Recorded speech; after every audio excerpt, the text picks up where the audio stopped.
Sabe aquele filme O Lobo de Wall Street?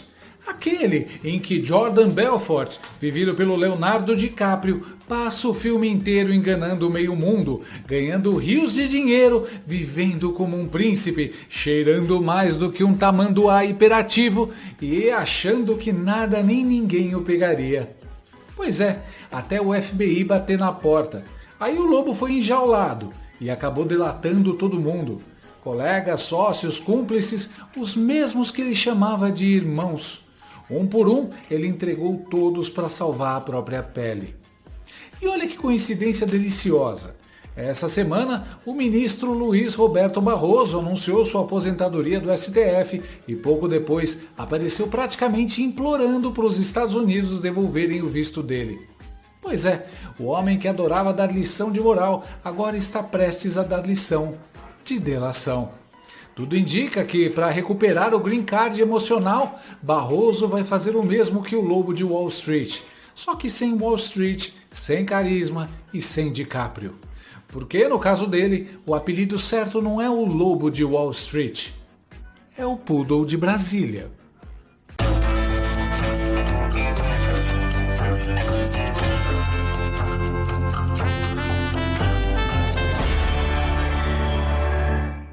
Você já parou para pensar por que o Xandão vive sempre de cara fechada, mal-humorado e mandando prender meio mundo?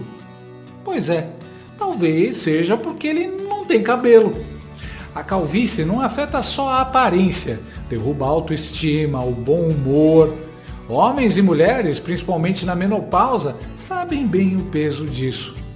Mas calma, porque tem solução. Hair Leo, um tônico capilar de última geração que age direto na raiz do problema, literalmente. Ele estimula o nascimento de novos fios, fortalece os que você já tem e combate a queda de forma comprovada. É fácil de usar, indolor e indicado para todas as idades. E atenção, que ligar agora para o número que aparece na tela garante um super desconto de 70% e ainda leva um brinde especial. Entrega rápida, resultados rápidos. Então peça já o seu Hair Leo e recupere seu cabelo e sua autoestima, porque a última coisa que o mundo precisa agora é de mais um Xandão.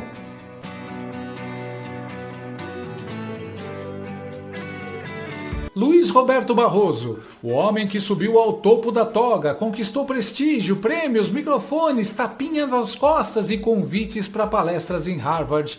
O queridinho da imprensa, o galã de toga, o homem que, segundo ele mesmo, ajudou a salvar a democracia brasileira. Pois bem, agora esse mesmo herói de jaleco jurídico está a um passo de fazer o papel mais humilhante da carreira, o de delator internacional. E tudo isso por causa de um visto americano. É isso mesmo, um carimbo no passaporte foi o que quebrou o orgulho de quem se achava acima da lei e acima dos próprios Estados Unidos. E aqui nós fizemos tudo como tinha que ser feito dentro da Constituição e das leis. E a mim, pessoalmente, eu tenho ligações acadêmicas com os Estados Unidos de longa data. Estudei lá, fiz meu mestrado lá, fiz meu pós-doutorado lá, tenho uma ligação com a Escola de Governo de Harvard. Não me é indiferente. Mas eu vivo a vida como ela vem também. Se consertar isso, eu vou ficar muito feliz. E se não consertar, a vida segue. Mas o senhor continua vivendo em...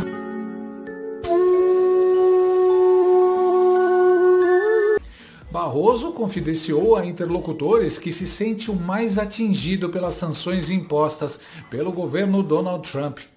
Entre todos os ministros do STF punidos, foi ele quem mais sentiu o golpe. E não é difícil entender por quê. Barroso não tinha só relações acadêmicas com os Estados Unidos, ele tinha um caso de amor com o país. Um romance digno de novela das 9. Harvard e eu, a história de um amor proibido entre um poeta de toga e o sonho americano. Antes da ofensiva americana, Barroso era figurinha carimbada em Boston, Nova York, Miami.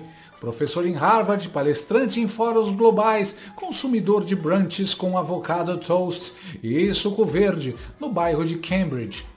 Mas aí veio Donald Trump, o vilão perfeito dessa nova temporada, e jogou a bomba da Lei Magnitsky no colo da turma do Supremo. Resultado: Barroso, Xandão, Gilmar, Toffoli, Zanin, Dino, Fachin e Carmen Lúcia ficaram de castigo. Sem visto, sem acesso, sem liberdade de circular no paraíso americano. O passaporte de elite virou papel de parede. E aí, o que acontece quando o defensor da democracia perde o direito de passar férias em Key Biscayne? Acontece o que aconteceu. Lágrimas, discursos emocionados, voz embargada e uma súbita aposentadoria 8 anos antes da hora. Na despedida, Barroso falou dos sacrifícios e ônus da função que recaem sobre familiares inocentes. Como todos nós sabemos, os sacrifícios e os ônus da nossa função acabam se transferindo aos nossos familiares e às pessoas queridas.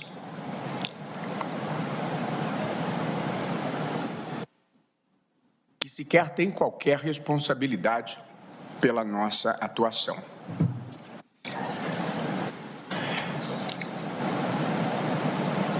Pois é, ministro, difícil mesmo.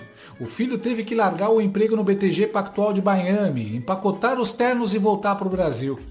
O sonho americano virou a realidade tropical, sem Starbucks, sem Whole Foods, sem Harvard. É a primeira vez que a autoestima de uma família inteira é deportada. E tudo isso por quê? Porque o país que Barroso tanto amava, aquele que ele citava em discursos, aquele que o aplaudia em auditórios, resolveu aplicar nele a mesma régua que ele aplica aos outros: sanções por abuso de poder e violação de direitos humanos. A diferença é que lá a justiça funciona. Mas é claro, Barroso tentou disfarçar. Minha missão nada tem a ver com fatos da conjuntura atual, disse ele. E o Titanic não afundou por causa do iceberg. Foi apenas uma decisão amadurecida do capitão.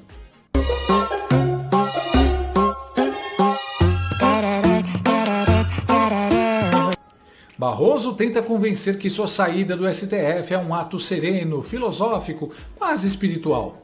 Mas todo mundo já percebeu que o verdadeiro espírito que o move é o medo de perder o apartamento de 22 milhões de reais em Miami, registrado, claro, em nome de uma offshore. Afinal, nada mais coerente com a ética e transparência de um ministro da Suprema Corte do que esconder patrimônio em paraíso fiscal. E, para piorar, há quem diga que os conselheiros americanos já o alertaram. Se a Magnitsky for aplicada de forma plena, ele e sua família terão os bens congelados. A casa, o escritório, os investimentos, os carros de luxo, tudo. Do dia para a noite, o Império Miami Barroso viraria pó, e não o tipo de pó que se vende em South Beach. Por isso, apressou-se a sair de cena, antecipou a aposentadoria em 8 anos e já começou a vender os bens, as mobílias e até os tapetes, como se estivesse num bazar de luxo da toga desesperada. Mas calma, o roteiro ainda tem plot twist. Logo após a conversa de Lula com Donald Trump, sim, aquela reunião virtual amistosa, Barroso anuncia a saída. Coincidência? Pode até ser, mas como diria o Coringa do Heath Ledger, eu não acredito em coincidências, só em planos bem executados. Barroso sabia que a jogada precisava de um gesto simbólico. Lula precisava de algo para oferecer a Trump, e o gesto veio. A cabeça de um ministro moderado, em troca de uma reaproximação diplomática. Lula posa de estadista conciliador, Trump posa de líder implacável e Barroso posa de sobrevivente. Perdeu, mané, numa mola. Mas o enredo é mais suculento. Há quem diga que, além de antecipar a aposentadoria, Barroso estaria negociando algo mais. Um acordo de delação premiada com o Departamento de Justiça dos Estados Unidos. Sim, brasilinas e brasileiros, o ministro virou delator. De Harvard para o FBI, de Key Biscayne para o confessionário americano. Breaking Barroso. O acordo seria uma espécie de Deluxe Plea Bargain, e em troca da devolução do visto, ele entregaria informações sobre seus colegas togados, especialmente Alexandre Uglandi. Porque, convenhamos, se há alguém que os americanos estão de olho, é o homem que tentou aplicar a censura dentro e fora do país. Barroso, o iluministro, pode ter decidido que, se é para cair, que cai atirando. Ou melhor, delatando. Imagina a cena.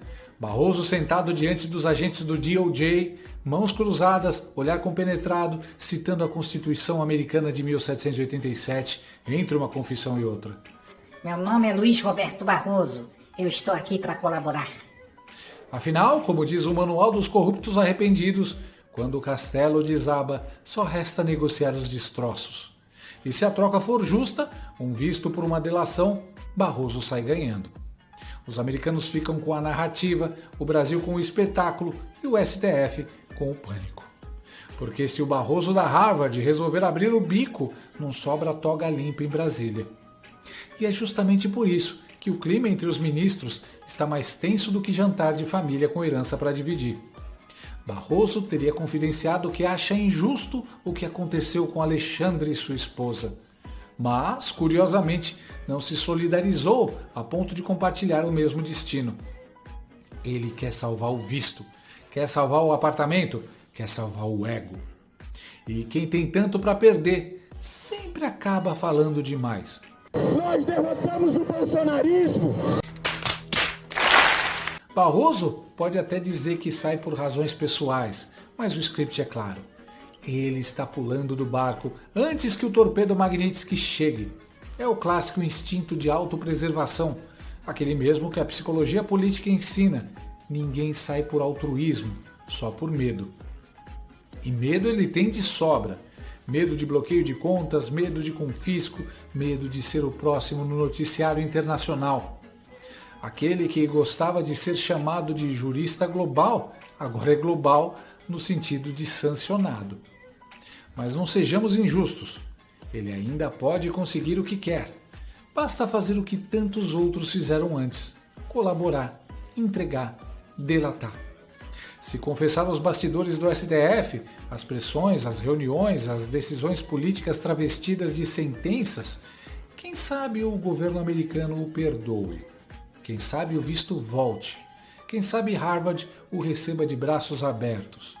Quem sabe o sol de Miami volte a brilhar no seu condomínio de vidro e mármore.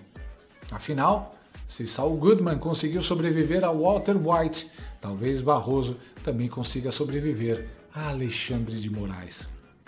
Mas com uma condição, ele vai ter que falar e, como todo bom delator, vai ter que entregar o roteiro completo, com nomes, datas e gravações. A gente não perde. Olha lá, olha ali.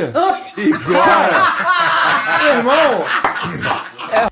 No fim, tudo se resume a uma ironia cósmica.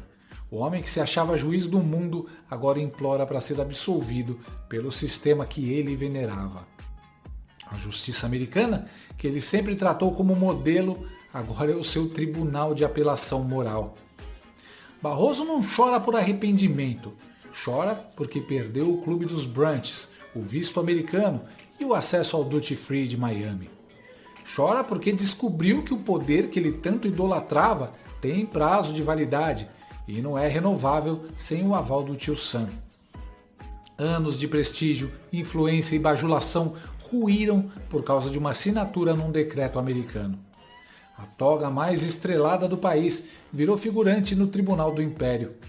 E o herói da democracia virou protagonista de um drama sobre medo, vaidade e sobrevivência. Mas calma, a história ainda pode ter final feliz. Barroso, se estiver ouvindo, há uma saída. Ela se chama colaboração internacional. Basta abrir o coração, contar a verdade e deixar o sol de Key Biscayne iluminar a consciência. Porque aqui, a justiça não se curva à toga. Ela escuta, perdoa e recompensa. Faça a sua delação premiada, ministro. Quem sabe, entre a brisa do Atlântico e o pôr do sol sobre o mar, o senhor finalmente encontre aquilo que tentou negar aos outros, a liberdade. E que ironia, depois de uma vida inteira julgando os outros, chegou a hora de ser julgado pela própria história. Mas fique tranquilo, Barroso. Nos Estados Unidos, ao menos, ainda existe o direito de defesa. E, quem sabe, uma cela com vista para o mar. No fim das contas, Jordan Belfort delatou os lobos de Wall Street para fugir da cadeia. E Barroso vai delatar os lobos de toga para fugir da Magnitsky. A diferença é que um queria liberdade, o outro quer é o visto de volta e um frappuccino em Miami. Fico no tribunal mais alguns dias da próxima semana para devolver alguns pedidos de vista e encerrar as pendências. Ao apresentar meu pedido de aposentadoria, presidente, após mais de 40 anos de serviço público, transmito a Vossa Excelência e a todos os colegas a expressão do meu afeto profundo e sincero, com os melhores votos de sucesso continuado e boas realizações. Assim, amém. Muito obrigado. Gostou desse vídeo? Então inscreva-se no canal, comente, curta e compartilhe com seus amigos. Não gostou? Compartilhe com seus inimigos. Até o próximo vídeo, se o mundo não acabar antes. Por hoje é só.